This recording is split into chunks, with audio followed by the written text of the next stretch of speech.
Greetings, my friends. I want to thank you all for subscribing. I want to thank all of my channel members for supporting me in this endeavor to save pop culture. And if you are not subscribed, please consider supporting this channel. We need you. Thank you. So, shall we talk about the current state of Star Wars? After a long drought when nothing much was happening on the Star Wars front, and my sources were completely silent, a lot of activity has kicked in recently, and once again I'm getting rumors flying in about changes at Lucasfilm, particularly in regard to Star Wars.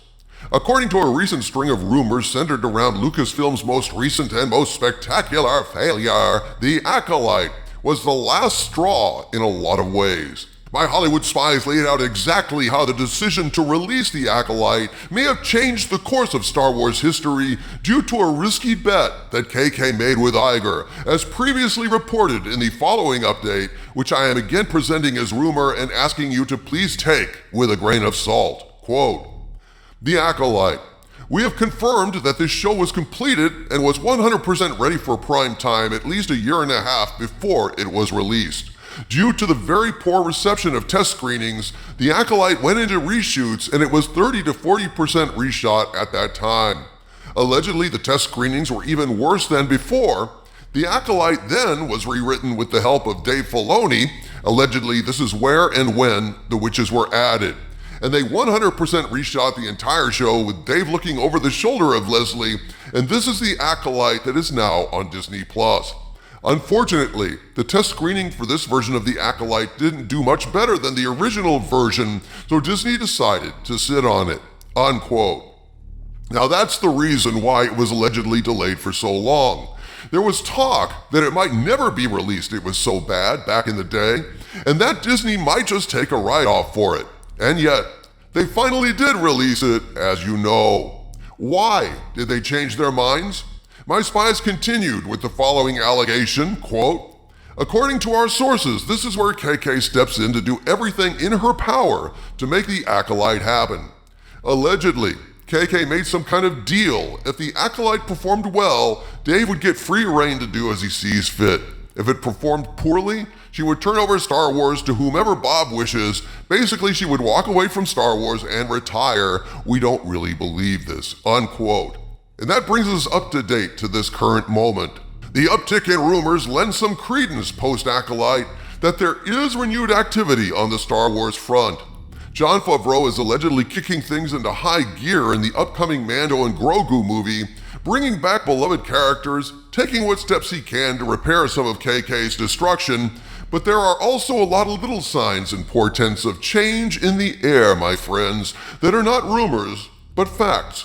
It's a fact that at one point, all the Acolyte merchandise had been yanked from the Disney online store following the airing of the final episode, leading to speculation that Disney might be contemplating taking a tax write-off on this colossal failure. But just this morning, my friends, I received a message from Pop Culture Breakdown's Rob Wright about an ad he'd gotten from Disney, an ad that I must confess put a smile on my face. You know the old phrase, by their deeds shall ye know them? Well, the equivalent for franchises and IPs like Star Trek and Star Wars is, by their merch shall ye know them. In cases like Star Trek, an IP that has been drowned in a bathtub filled with liquid stupidity, the merchandise all but vanishes entirely from sight. You don't really see Star Trek stuff in stores anymore, out in the wild, so to speak, not even the original series stuff.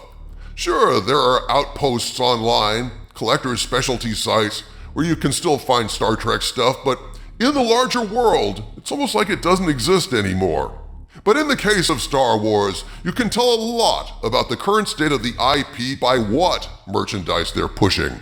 Rob sent me the following message, quote, I got this ad from Disney and there's one thing that is interesting. The products, backpack, mugs, etc., are all original trilogy. Interesting marketing ploy.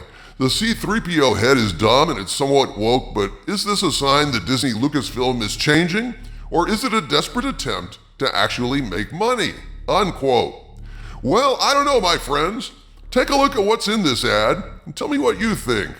We have a C-3PO head that apparently has several modes that enable him to appear as he did in various iterations of the saga. And I mean, who doesn't love C-3PO, right? And look at that Star Wars backpack, man. It could have been lifted right out of the 70s. Someone needs to notify Der Kommissar about this treason. This shit is starting to look like capitalism. Heaven forbid. Yes, Harvey Cthulhu, almost like they realize what sells, and they're actually trying to maybe, sell shit? Could that possibly be? And look at these mugs, dude. Oh man, a classic moment from Empire Strikes Back? Shit.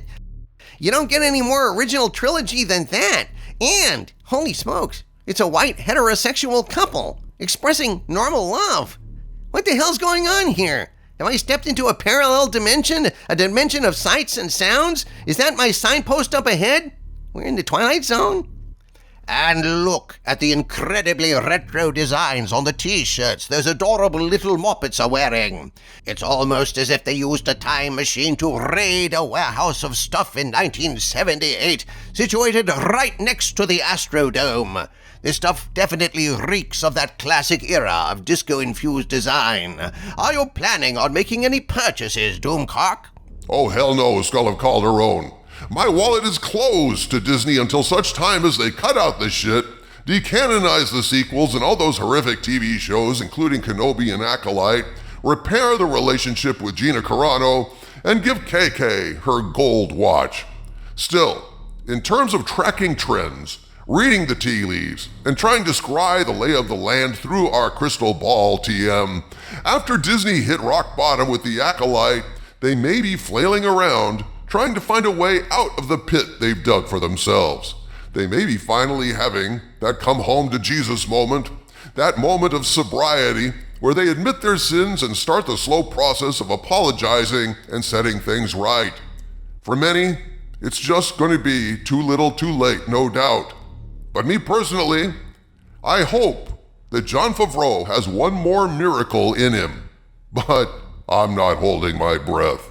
From the center of the earth, this is Dictor Van Doomcock bidding you all, my friends, oh yes, stay angry.